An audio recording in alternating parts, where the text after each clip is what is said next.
ইতিহাসের প্রথমবার কোনো টেস্ট খেলুড়ে দলকে হোয়াইট ওয়াশ করার সুযোগ ছিল নেপালের সামনে, তবে সেটা আর হয়নি। মঙ্গলবার 30 সেপ্টেম্বর সিরিজের শেষ ম্যাচে নেপালকে সহজেই হারিয়ে হোয়াইট ওয়াশ এড়ায় ক্যারিবীয়রা। শারজাহাতে টস জিতে প্রথমে ফিল্ডিং এর সিদ্ধান্ত নেন ওয়েস্ট ইন্ডিজ।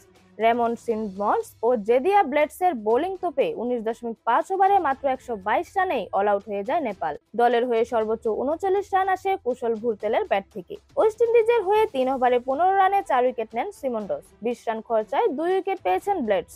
একটি করে উইকেট পেয়েছেন আকেল হোসেন এবং হোল্ডার। জবাবে 12.2 ওভার খেলে কোনো উইকেট না হারিয়েই জয়ের বন্দরে পৌঁছে যায় ক্যারিবীয়রা। আকিম অগাস্ট 29 বলে 41 এবং আমের জাঙ্গু 45 বলে 74 রানে অপরাজিত ছিলেন। 3 ম্যাচের সিরিজটা 2-1 ব্যবধানেই জিতল নেপাল। প্রথম ম্যাচে 19 রানে এবং দ্বিতীয় টি-20তে 90 জয় পেয়েছিল নেপাল। যে কোনো খেলার আপডেট সবার আগে পেতে অবশ্যই চ্যানেলটি ফলো দিয়ে রাখুন। আর হ্যাঁ, সাবস্ক্রাইব করতে ভুলবেন না। ধন্যবাদ। লেভাজ নিউজ।